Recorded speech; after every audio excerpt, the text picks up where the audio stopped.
All right, guys, this is the Naturehike P-Series 4-person tent. I am in my backyard just giving it a little early impressions before I take it on my first camping trip, which actually is going to be the Georgia Bushcraft event.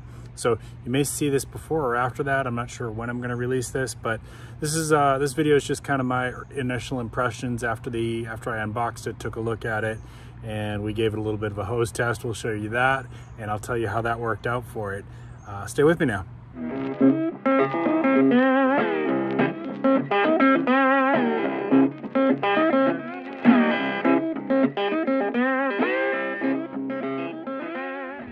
And once again, this is not a paid review or anything like that. This is my honest review. I'm not affiliated with Naturehike, at least at the time of filming this, I'm not. Who knows what the future may hold, but I'm not affiliated with Naturehike. It's not a brand that I'm working with right now or anything like that. This is just me picking up a new tent and giving you my thoughts on it. To test this out, I'm going to have my volunteer off camera here, Mrs. Sarge, is going to spray this with first a little bit of simulated light rain and then a little bit of heavy rain, and I will be inside filming from the inside, and we'll just see how this thing does. All right, I am inside the tent and we'll show you a little tour in here in a little bit, but the seams look pretty decent, and I think we're gonna be okay, but it's always better to know this stuff before you get out on your trip. All right, Miss Sarge, are we ready? Yep. All right, hit it with a light shower first.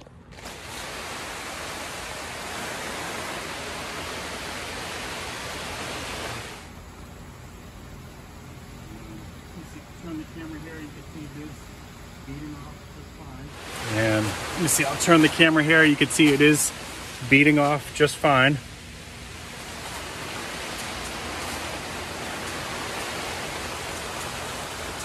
All right, so far no problems. All right, Mrs. Sarge, can you pause for a second and then switch it to like heavy torrential downpour, and we'll simulate that for a minute.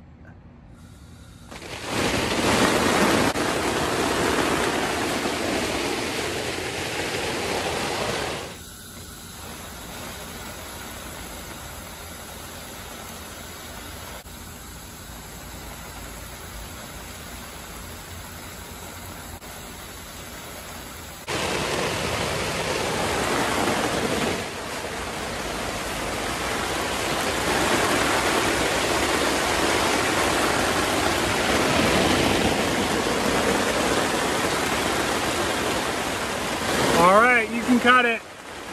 Thank you, Mrs. Sarge. All right, you can cut it. Thank you, Mrs. Sarge. All right, so over the years, I've had a lot of different tents, and including some really heavy duty like military tents. All tents will have some waterproofing issues. It's just a matter of like how long can it hold out before it starts to have a problem. That did pretty well for, she was running that on jet.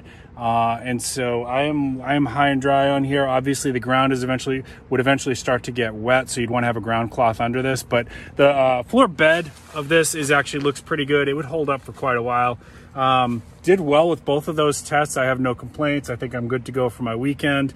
Of course, if it got really bad and did start coming into the tent, I have some options as well.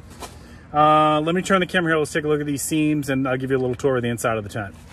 Okay, pros and cons of this tent. The seams do look really good outside the box. I don't think that I need to do any kind of additional waterproofing, at least not on the outset. Definitely held up pretty good to that little simulated rain test. Everything looks good in here. So this is one of those tents that, this is a very common style now. It's got like the screen mesh, so you could actually, if it was a dry night, you could take off that rain fly out there and watch the stars through the roof. Okay, so I like these kind of tents with the bathtub flooring, and it's got a couple inches that it comes up off the ground there, as you can see. We have two cargo pockets in here. You got one on this side, one on this side. You've got two air circulation vents, which I closed for that test, of course. You've got a front entrance and a back entrance, okay? And floor space here, so I'm about 5'11" here. I'll switch the camera again. All right, so floor space here, I am 5'11", and I can actually sit both ways in this with a couple inches of clearance. I'll show you down here. Sorry, I got my boots on, which you shouldn't do in your tent, by the way. So it does it both, because it's a square, it works exactly the same on both sides. Some things that I don't like about this right out of the box is, I'll show you, I'm gonna flip the camera again. All right, this is not a deal breaker, but I really would like to have a little strap hook so that you could hang a light or a fan from the top of the ceiling. That would have been a nice feature to have in here. Not a deal breaker, but it sure would have been nice. Now this is weird to me, this next one here. Every tent I've ever had can zip, not just like this, right? But also can zip across the bottom like this. Why would you want that? Well, in the middle of the night, it's a lot easier to trip if, let me show you what I mean here. Hang on one second. Okay, this is the screen door from one side. The other side's just shaped, it's similar, but it's just shaped a little bit different. That's fully open, and look, so you have a choice. You can either hang this out the back or you can hang it in the front of your tent. Ideally, it should be able to fold all the way back. Might seem like a small deal, but when you're trying to sweep out the tent at the end of the trip, this is a little bit of a problem. It just makes it harder to sweep all the stuff out of the tent. And it's a little weird on your footing in the middle of the night when you have to get out to go to the bathroom. Again, not huge, but I really would have preferred that. Right, so this is a 4-person tent in theory. My experience with all tent companies is if they say 4 persons, that means 3. If they say 3, that means 2. Unless you're very, very small people or children. So it's fine for what I'm gonna be using this for. This is not my normal like backpacking tent. It doesn't go in my bug out bag, although it could. It actually folds up small enough, and I'll try to show you that as well. But this is more for like when I'm going to events and conventions and I have a little bit more gear. It has 2 doors, which I kind of like this feature, and I'll tell you why. So here's door 1. So here's door 1, and this obviously can fold back and be held secure by the toggle, and both sides will do that. That's one option. And then let me go around to the other side here. I'll show you what that other side looks like. And this beaded up nice. I don't know if the camera will pick that up for you. Let's see, that's what we're looking for. It beaded up really nice on the Rainfly. These vents, of course, easy to open, and then it's got a little, I don't know what you call that, I forget. But basically you prop it open like that. It creates a little bit more air circulation in the tent and breathes a little bit better, so you don't get quite as much like inner condensation in your tent. And then this side here, this is a very interesting design, but I kind of like it. These both open up. I'll show you what that looks like. Okay, now this canopy can open up, and you can actually have like a little overhang just to give you a little bit of shade.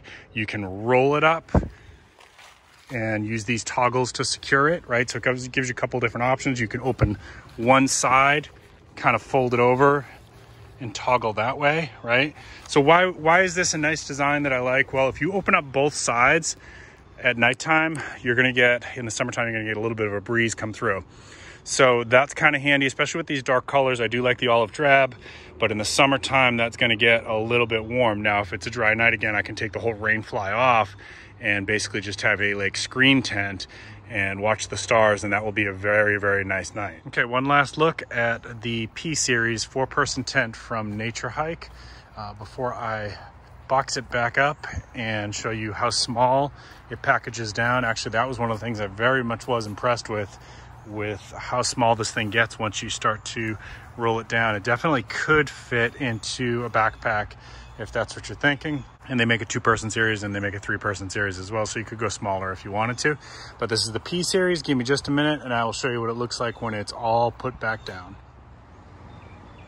All right, and this is what it looks like with the Rainfly off. If you were gonna have a dry night in the summertime, you wanted to have some nice air circulation or be able to kind of see the stars, this is what you're gonna be looking like. Obviously, people can see into your tent, but if you're kind of camping away from other people, that shouldn't be a problem. It's enough, darkened out enough that you get a little bit of privacy. All right, folks, there you go. That's the whole tent. That's the stakes, the Rainfly, the under tent, the tub of the tent, the poles, everything is in there, and you can see there's my hand just to kind of give you an idea. So for a 4-person tent, it does get pretty compact. If you're just listening and not watching right now, I'm going to go ahead and put, as we're talking, I'm going to put the weight and dimensions, all that on the screen, so you can go ahead and check that out. And final impressions. So out of the box, seems to have some good water resistance. Again, I know, having experienced, you know, I've slept in very expensive military tents in really bad rainstorms. All tents have a failing point. It's not a house, it's a tent, right? So you want it to be water resistant as best as it can. So for the little test that we did today, I think it performed just fine. I'm willing to give this a go when I go out to Georgia Bushcraft and probably some other future camping trips as well. So I'll give you some more impressions. If you stay tuned and stay subscribed, I'll give you some further thoughts on that as we go along. You just kind of follow my adventures and you'll hear me mention certain gear. That's one of the things I try to do on my channel, is give you after action follow-up and just let you know how gear is holding up. So for example, I did a review on the 511 Rush backpack system, and I gave a 1-year review, and I'm getting ready to do a 2-year review on that. Held up really well, so sneak preview there.